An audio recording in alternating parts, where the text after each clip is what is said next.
What do Audi and Toyota have in common? Good question, and we'll get to that in a moment. For now, imagine you are looking for a premium car and you want more of a coupe silhouette, but maybe slightly lifted for better visibility and also just in case you ever want to tackle a bigger curb. And yes, you'd also like to be able to step on it once in a while. Your Audi dealer points you towards the Q5 Sportback, but not a regular Q5. This is an SQ5, the one with a V6 and a mild hybrid, but not a regular mild hybrid. It's an MHEV Plus. Does the Audi SQ5 Sportback actually meet all the above criteria? And is the mild hybrid Plus somehow similar to Toyota's hybrid? Let's find out.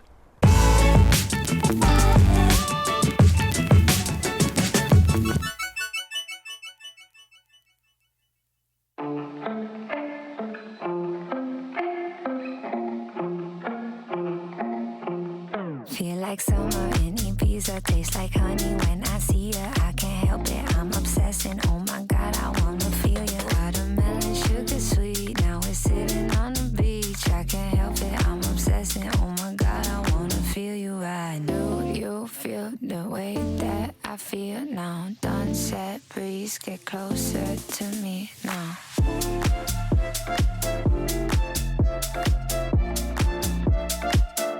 The Audi Q5 is one of the most popular models in its segment in Germany and Europe. Produced since 2008, the SUV is now in its third generation. A competitor to the BMW X3, Mercedes-Benz GLC or the Volvo XC60, it is the first Audi built on the PPC, Premium Platform Combustion, not to be confused with the PPE, Premium Platform Electric, which is also used in the new Porsche Macan and the Audi Q6 e-tron. But since electric Macan sales are where they are, a new PPC variant is likely to debut around 2028, and that's the advantage of sharing platforms with other models in the group. This is the Sportback or the falling roofline variant. Personally, I'm not a fan of this body style in SUVs, especially in smaller models. I liked the first generation BMW X6, but later attempts by BMW and other brands aren't my cup of tea. Compared to the previous generation Q5, the new version is over 5 cm longer, now measuring almost 472 cm. However, since the wheelbase remains almost unchanged at around 282 cm, this increased length means longer overhangs. Width hasn't changed much either, perhaps by a centimeter, and is now 190 cm. Height, depending on the suspension type and setting, ranges from 162 to 165.5 centimeters. The adaptive suspension increases the ground clearance in off-road mode by 3 centimeters and up to 4.5 centimeters when driving slowly. Audi doesn't provide a ground clearance figure. According to some online sources, it could be anywhere between 17.5 and 21 centimeters depending on the version. The previous generation had approximately 20 centimeters of ground clearance. The new Q5 Sportback is still slightly smaller than the BMW X4 G02, which was still available at the time of recording. The biggest visible difference between the second and third generation Q5 is at the front. The new, sharper and flatter front end is reminiscent of the e-tron GT. The headlights have been slimmed down even further compared to the second generation. They can now project animations on the road, but unfortunately, the days are still long, and when I head out to film, even if it's still dark, there is not enough traffic to show you what these headlights can do. And since this is the S version, we also have larger air intakes below the headlights. The drag coefficient is 0.34, a rather average result to say the least, compared to, for example, the Xpeng G9, which had a drag coefficient of just 0.27. Yes, the Xpeng is an EV, fine. Let's compare the SQ5 to the 2017 BMW 6 GT, which had a drag coefficient of 0.26. I also looked at the more efficient versions of the Q5 and it's 0.31, so something's not right here. Fortunately, there's the efficient hybrid, which we'll discuss in a moment. On the side, we have black cladding along the bottom of the doors and the sills that visually slims the car's profile. There is also a pronounced line that adds dynamic character, at least that's what I think. It's a bit like talking about fruity notes in wine and which side of the mountain the grapes were planted on. If you say it with conviction, most people will believe you. That sloping roofline and the short rear end give the impression that this could be a regular hatchback, coupe. At the rear, we have the currently trendy illuminated strip that connects the rear lamps. The daytime running lights are only in the front, but on a sunny day the rear lamps and the strip also look like they're illuminated, and I have to double check if the lights are actually off. At the bottom, we have dual exhaust tips on either side, and they are real. Before I talk about the exhaust note, I'll try to get in the boot. The last time I had this kind of trouble with finding the motion sensor was in the 2019 Range Rover Velar. Audi put a sticker on the boot lid just in case, and there's also an arrow projected down here. It's especially visible at night, so you know where to swing your foot. And you know what? I'm still having trouble finding it. I mean, I'm sure I'm finding it. It's just that the sensor isn't registering my foot every time. The boot volume is 470 liters in 5-seat configuration and just under 1390 liters with the second row backrests folded. This is approximately 50 and 80 liters less, respectively, than the regular SUV. The boot has a regular shape. There are handles to fold the second row backrests, a 12-volt power outlet, a niche with a net, anchor points to secure luggage, and an elastic strap. There's a single shopping bag hook. The cargo cover fits under the floor, but this requires removing at least one of the two plastic covers on the sides. Under the floor, there is a compartment roughly the size of about half a spare tire. The other half is occupied by the hybrid battery. And there's no way to secure the floor in the open position. There should be like a hook on a string or something, but there is nothing.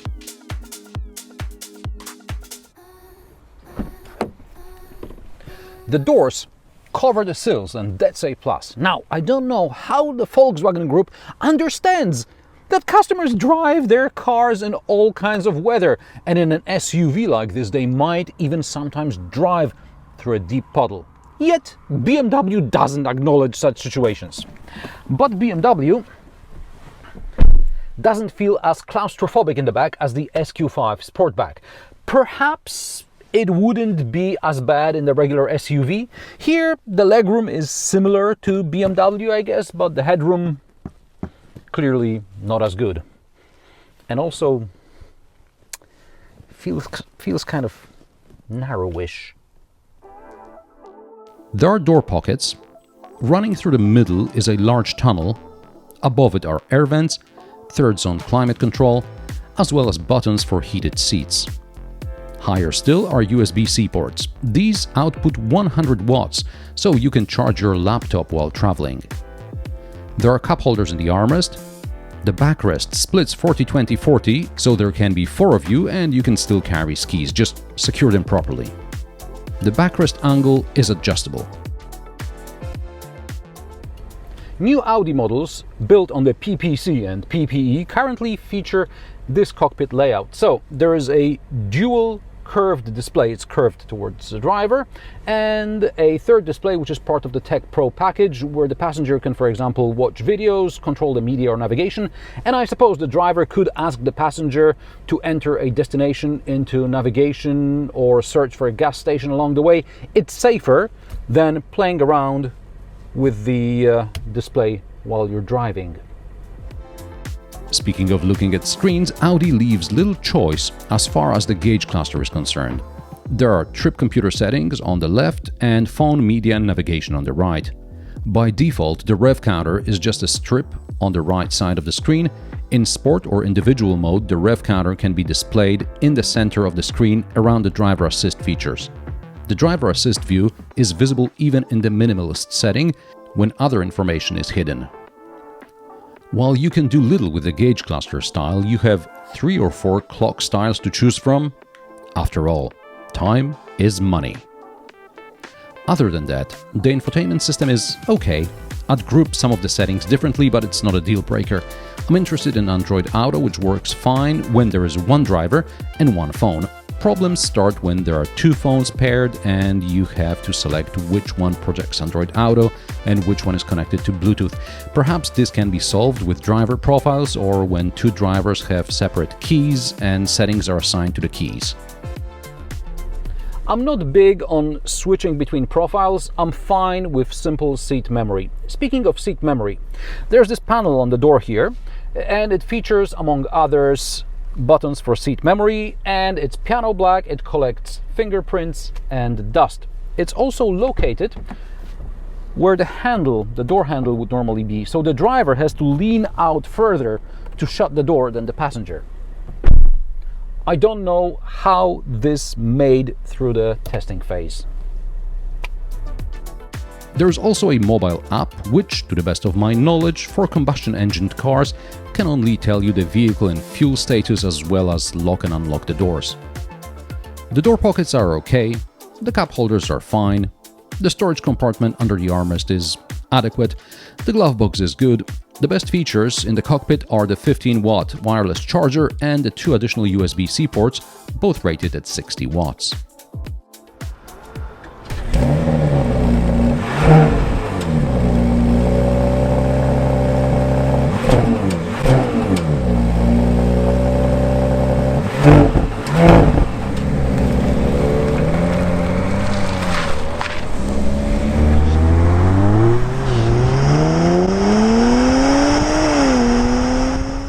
Start sounds fruity enough. Once the engine is up to temperature, the sound dies down and it's barely audible while driving. Now, you can put the car in dynamic mode and then it'll also generate an artificial sound inside.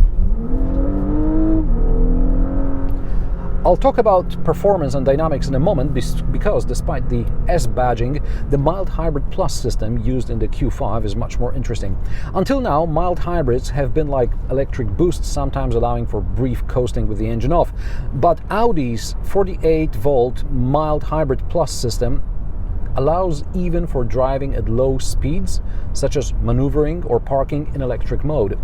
And here we come to the comparison with Toyota, which I mentioned at the beginning. While it's not a full hybrid like in most Toyotas we know, the 1.7 kilowatt-hour ferrophosphate battery is actually larger than that in most Toyota hybrids like a Corolla or the previous generation Prius. Audi claims that in addition to better fuel economy, the mild hybrid also provides a smoother response.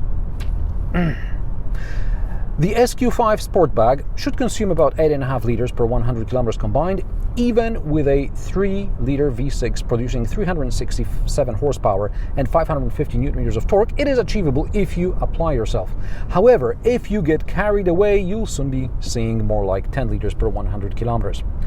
Now, while the MHEV Plus allows you to sit with the engine off but AC running for extended periods of time, the problem is that due to emissions restrictions, the SQ5 doesn't really deliver the punch it packs.